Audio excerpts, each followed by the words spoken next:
Shalom. Shalom. Before we get started, we'd like to give all praise, honor, and glory to where it's due to Yeah. Yahweh, Bahashem Yahushai, Bahashem Kodash. Double honors to the apostles and the elders of the Great Millstone who were well and who taught us truth. This is the brothers back in GMS from GMS Nashville. Back at you again with another lesson, all through spirit and power of Bahashem Yahushai, Bahashem Kodash, and Lord willing is edifying. And as you see the title, Pride Before Fall. And because you got a lot of prideful people out here who is, just doing whatever they want willy-nilly, thinking that fall isn't coming, that destruction isn't coming. But, these proud looks, prideful, behaviors, mannerisms, the Lord Yahweh Shem Yahshua is going to squash all that out. If I may get this real quick. Yeah. Because, these are a proud look. Is one of the things the Lord hates, and yes, the Lord does hate. So this is Proverbs 6 and verse 16.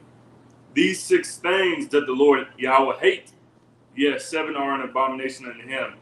The first one, a proud look, a lying tongue, and hands that shed innocent blood, and heart that deceiveth wicked imaginations, feet that be swift and run into mischief, a false witness that speaketh lies, and he that soweth discord among brethren. But you notice that the first one was a proud look. The Lord Yahweh Shem Yahshua hates proud looks. He hates pridefulness. He hates folly. And he hates all things that consist of prideful behaviors, man, prideful mannerisms, which we see, on the rampant today. You got it. I'm gonna get this. I got 2 of them real quick. You said you read that Proverbs 16 or 6? 6 and 16. Okay, I said I was gonna start with the Sirach. I'm gonna get that after. So I'm gonna start with this Proverbs 16 and 18. It says, pride goeth before destruction, and all haughty spirit before a fall. Right. So pride goeth before destruction. Because what's the beginning of pride? Or what's the beginning of the sin? That's what I meant to say. Which I'm gonna get the Sirach 10, and I'm gonna start at 12. It says the beginning of pride is when one departed from the Most High. It says in his heart or his mind is turned away from his maker, and starting with the Israelites, because we the ones that have a connection to Yahweh Shem Shai. So when you begin to be proud, you're turning away from Yahweh Shem Shai, and you're sinning. Oh, how's pride a sin? We finna read it. So Sirach 10 and 13, it says, for pride is the beginning of sin, and he that hath it shall pour out abominations. And therefore the Lord brought upon them strange calamities and overthrew them utterly. And the Lord is about to bring upon our people strange calamities. Yeah. It's going to happen when they're not looking. That 1 Thessalonians 5 is suddenly, not the enemy shall come in. I forgot how it's called. Let me get that real quick. But yeah, pride bringeth forth sin. Because ultimately, your pride will bring forth this the mindset of pride. The Lord won't do nothing. We all sinners. You're taking philosophies of the world and you letting that shit engulf you. And so when you hear this truth, you got that demon, that prideful demon on you, and it's for your destruction. And you're going to continue in that pride until the Lord do something to you. And even at that time, some motherfuckers will still be prideful. So really, you just got to be destroyed. But you got it, brother. I'm gonna look for this precept that I was quoting that I told up. Okay. I'm gonna get this real quick. I'm gonna jump up in the Ecclesiasticus 10, and I'm gonna get verse 7. Sirach 10 and 7. Pride is hateful before the Most High and man, and by both doth one commit iniquity. So the Lord is showing again that the Lord hates pride, and if you are a prideful individual, is that if that's what you work, what you gear towards pride, you think you're all full of yourself, you're not humble, because now is not the time to be prideful. Pastor R was saying that today in the lesson. Actually, he was going throughout. Now is not the time to be prideful, arrogant,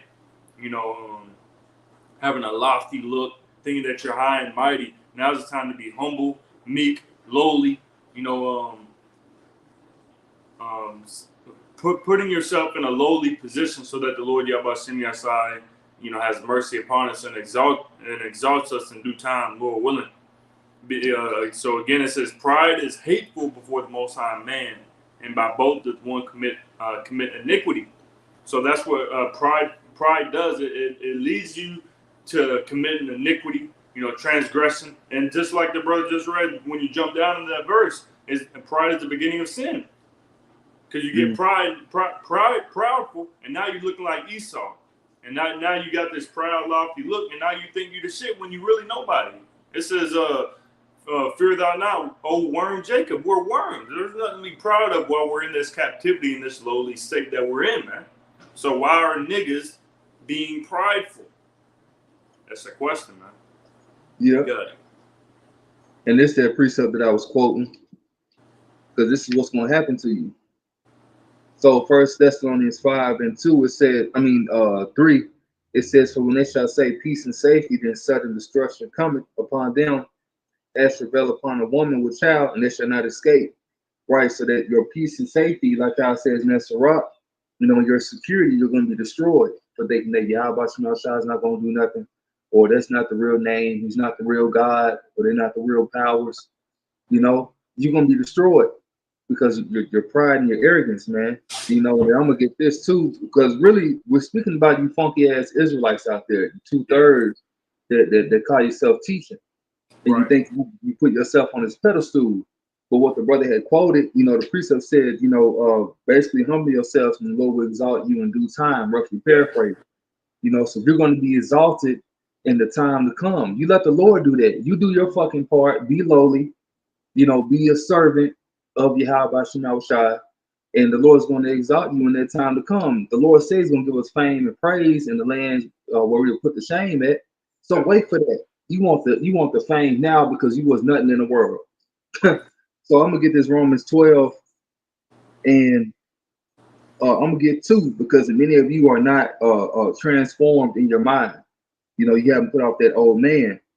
So Romans 12:2, it says, "And be not conformed to this world, but be ye transformed by the renewing of your mind, that ye may prove what is that good and acceptable and perfect will of the Most High." Many of you are not doing the will of Yahweh Shai. And then it says, "And be not conformed to this world, but be transformed by the renewing of your mind." And so many of you are still conformed to this world. 501c3s, the lineups, even how you conduct yourself is you're still being conformed to this world. And then main point, verse 3, it says, "For I say, through the grace given unto me, to every man that is among you, not to think of himself more highly than he ought to think." And that's what you see. I'm the high chief, high priest, this and that. Nigga, you've been in the truth for 5 years. You ain't shit. Ain't no, we don't go around here calling out, putting titles on ourselves and thinking we that guy, we that nigga, because we know that our candle can be taken at any time, and our righteousness is as filthy rags. We ain't nothing. Yep. And our mission ain't nothing. And that's the path you got to take really to make it out of this. Because if you sit up here, you start thinking you that guy, ultimately, you don't need to be saved. You don't need Yahweh Shai. Then if that's the case, then you got it fucked up. So Romans 12:3. Now my nose gonna get stopped up out of nowhere. It says, "For I say, through the grace given unto me, to every man that is among you, not to think of himself more highly than he ought to think, but to think soberly." And that's not saying not to be drunk. It says, "According as the Most High have dealt to every man the measure of faith," right? Because every guy, not every guy, every brother in this truth has a certain measure of faith. Even you sisters out there, you have a certain measure of faith, and you got to use that measurement. You got to use the tools that you got, so to speak, and grow from that. But the Lord's going to give you the increase. You got it, brother. Because I'm looking up that word pride in the blue letter. It says Ga'awa, pride, a rising up, pride, haughtiness. Let's see what that word haughtiness goes into real quick. Haughtiness, the appearance or quality of being arrogantly superior and disdainful. So arrogance, it says boasting, immodesty, egotism. So there's because Apostle Paul was going into it today as well, and he said you don't want to have wicked pride. It's okay saying, yeah, we God's chosen people, we do this, we that. But when you start throwing it out, when you start like going through the roof with it, man, and now you walking around with your fringes, you walking around, your chest all puffed out, because we are God's chosen people. That's something to be proud about.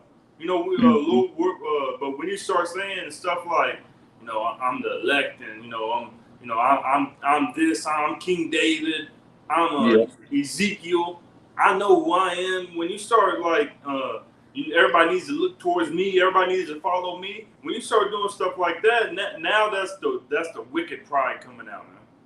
Yep. So it says, I got this Proverbs 29 verse 23.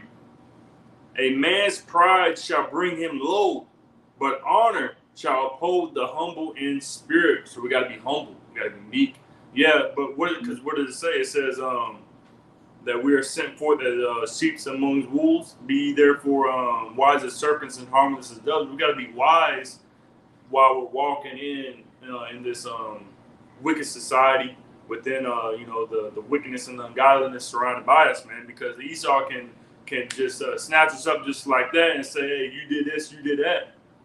They can look at us and say like, going through your phone and say, well, they're gonna do it anyways. But we gotta walk soberly and respectful as we're going through this walk, man. We can't just walk any willy-nilly. Yeah, I'm Esau gonna die. Yeah, yada yada. Can't just be yelling at, man, all the time. Every time you out in public, it's a difference when you're out on the highways and byways, and then there's a difference when you're out in public. You can't be showing your S. You can't be showing your S, your Spider-Man suit while you're out in public. There's a place and a time for everything. So again, it says a man's pride shall bring him low. Your pride is going to bring you low. Instead of being low to begin with, and then being up high, you're going to be up high and be brought low, man. And it says, but honor shall uphold the humble in spirit. You got it. Yeah, because, when you first come in, you start snapping off like that. Right. You did your job. Your manager done pissed you off. You just heard about the truth. You know what? That's why you were fucking anybody anyway. You going into slavery. It's like, bro, I ain't do that, but I heard stories, Yeah. But I got. But you 20 years in still doing that? Yeah, Come right. on, man. There's got to be a growth. Yeah. When you come to this, man. Yep. Stagnant. Yeah. Yep. And then I'm gonna get this Ephesians 5. It says, use your time wisely. It says Ephesians 5:15 and 16. It says, see then that you walk circumspectly, not as fools, but as wise. And when you walk in wisely, you're being humble. Because it's really like two different forms of wise. You got the wise of this world, and you got the wise of Yahweh Shemel Shah. The wise ones of Yahweh Shemel Shah, because you've been taught, by apostles and elders, that you're taught to be lowly. Take the low road. I think that's what they call it. Yeah, take the low road. You're gonna take losses. Them losses make you humble. Of course, you're like, damn, I went through this, I went through that. But hey, you still here. You got a good experience. You get different experiences, with different situations. And of course, you let Yahweh Shemel Shah deal with it. But different situations, they keep you humble. If you're not going through nothing, you need to check yourself. Yeah. It says, verse 16, redeem the time because the days are evil. So we know not to do certain shit out here to get the ministry blame. Because that's an order. We're not to get the ministry blame. The weapons of our warfare are not carnal. And then I'm gonna get it's in my phone real quick. This is Sirach 1. And actually, let me get the full chapter. Yeah, this is Sirach 1, and I'm gonna start at 29. It says, "Be not a hypocrite in the sight of men, and take good heed what thou speakest." So even for ourselves, we got to take heed about what we speak and make sure we acting upon what we're speaking. Because honestly, you see that with a lot of other groups talking about keep the law, nigga. You ain't keeping the law. You got lineups, adultery running rampant in your camp. It's no order. But we got to make sure that we are doing the same as we speak.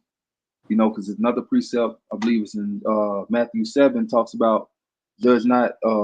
Basically, when you're giving judgment, you got to make sure you're not doing it. Right. So this is Sirach 1 and 30. It says, "Exalt not thyself, lest thou fall, and bring dishonor upon thy soul. And so the Most High discover thy secrets and cast thee down in the midst of the congregation." It says, "Because thou camest not in truth to the fear of the Lord, but thy heart is full of deceit." And a lot of these cats, I ain't gonna name no names. The native's one of them. A lot of these guys, they're gonna be cast down in the midst of their congregation because they exalted themselves, and they let. Of course, I know another precept talks about how you let man praise you or something like that. Let me see if I can find it. If you got something, brother, go ahead. Yeah, I'll get this real quick. Mark 7 and verse 20, this is Yahweh speaking. And I'll get in the NLT. Mark 7 and 20 in the NLT. And then he added, "It is what comes from inside that defiles you. For within," for from within, out of a person's heart or their mind, come evil thoughts, sexual immorality, theft, murder, adultery, greed, wickedness, deceit, lustful desires, envy, slander, pride, and foolishness. All these vile things come from within. They are what defile you. So if you got these things, and the topic that we're on right now, pride, if you got these things within you, in your mind, and you're allowing it to burst forth, why would the Lord Yahweh Bashim Yahshai want to take something so vile and defiled into the kingdom like that? We should. Mm-hmm. The Lord isn't going to take anything that is defiled or vile into the kingdom of heaven, man. So we got to speak to myself first and foremost. We got to let go and push forth out of the frame these evil, vile things, man, that come from within. Mm-hmm. Pride. What does it say? Pride, evil thoughts, fornication, murders, theft. We got to let go of these things. And of course, Satan and the devil is going to creep in, especially in your mind. But you got to continue to rebuke those thoughts and not allow them to fester and to grow and to, burst forth out of your mind, out of your heart. You got to rebuke Satan and continue to remain humble and lowly and meek. Mm-hmm. You got it. Yeah. I got this Proverbs. This is a precept that I was talking about. Proverbs 27. Start at verse 1. Says, "Boast not thyself of tomorrow, for thou knowest not what a day may bring forth." It says, "Let another man praise thee, and not thy own mouth, a stranger, and not thy own lips." Right. So that's the Lord really exalting you in due time. But it's through other guys. Man, man, you always helped out with this, or you a good guy. You're not supposed to be like, "Oh yeah, I know." No, it's right. Just praise the Lord. Praise the Lord for that. That I was set up to help bring you in the truth or teach. You always give praise and thanks to the Lord, even if you didn't praise from another God, because the Lord increase you. And he's adding fruit to the congregation, right? And hopefully your fruit will remain. I think that's in John 15 I'm talking about. And then I got just real quick to add, because imagine if you gave a nigga spiritual power. If the Lord just gave a nigga spiritual power, they're not gonna praise the Lord. Yeah, this my shit. This me. He saved somebody. Yeah, I did it. He's not gonna give praise to the Lord Yahweh singing outside. He's gonna say, I did it. This is my power. You can't get it because that's pride, man. You can't give no nigga spiritual power, and the Lord isn't gonna give no nigga spiritual power, man. So ain't, because they don't know the fear of the Lord. They don't have the fear of the Lord, and they don't know the fear of the Lord. Because even Yahweh said that my Father that dwelleth in me, he do the works. Yahweh wasn't like, yeah, it's me. I told y'all I was a savior. He didn't do none of that. And when he came on the scene, just his presence alone and the things that he was quoting, certain Bible verses that he was pulling out, it was evident, the miracles, it was evident that he was the Lord. So he didn't have to sit here and say, oh, yeah, that's me. I'm Yahweh. Yeah. Right. I told you, it said I was coming. I'm here now. What's up? No, he didn't do all that, man. Exactly. And even when that rich man was talking to him, he said, good master, what good thing shall I do? He said, hold on now. Why callest thou me good? There is none good but one. That is the Most High. So showing you the humbleness and the lowliness and the meekness that Yahweh had, and we have to follow after his example. Mm-hmm. I just want to add that as well. You good. Hey, what's that precept that's in the Apocrypha? It says, why is earth and ashes proud? Yep, it's in the I was gonna put Ecclesiastes 10. Yeah, same chapter. Yeah, you can get that.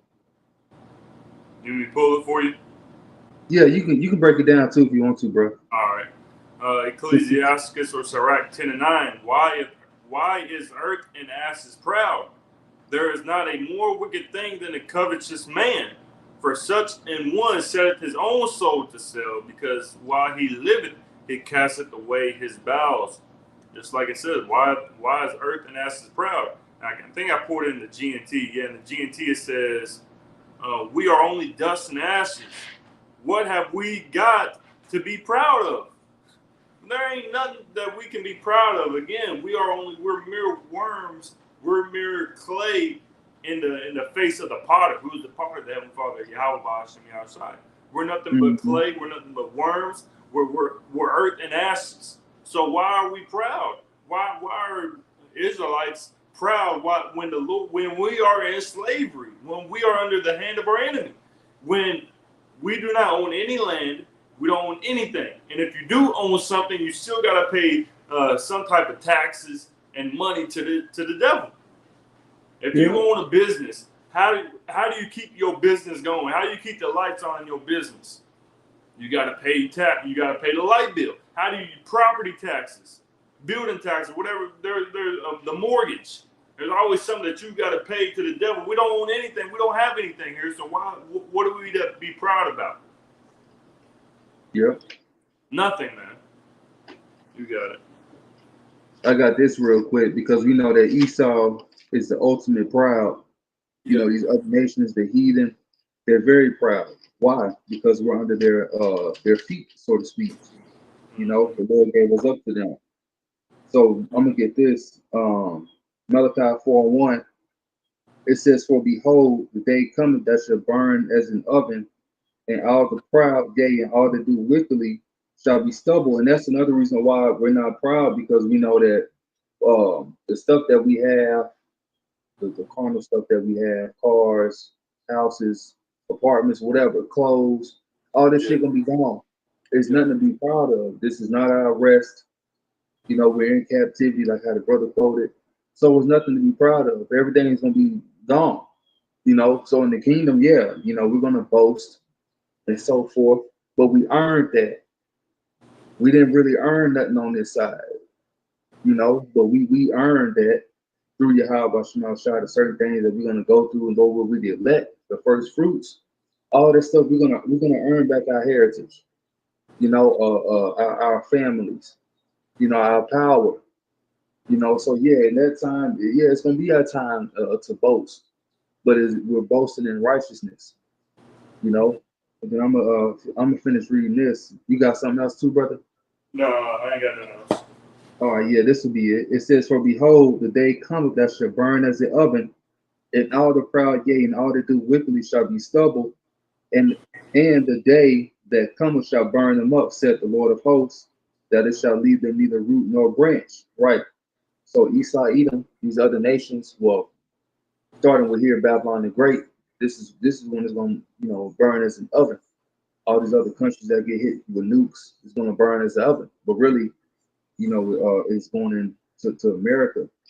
You know, like I says, in Amos 9, you know, the sinful kingdom which shall be destroyed, roughly paraphrasing, that's gonna happen.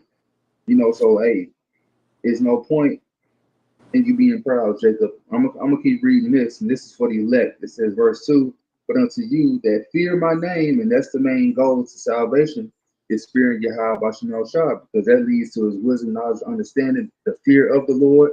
That's when you're going to learn of his ways, and you're going to be engulfed in his ways. It says, but unto you that fear my name shall the Son of Righteousness arise with healing in his wings, the healing of captivity, you know, hardships, you know. It says broken families, all that shit. It says, and ye shall go forth and grow up as calves of the stall. So I get hiccups.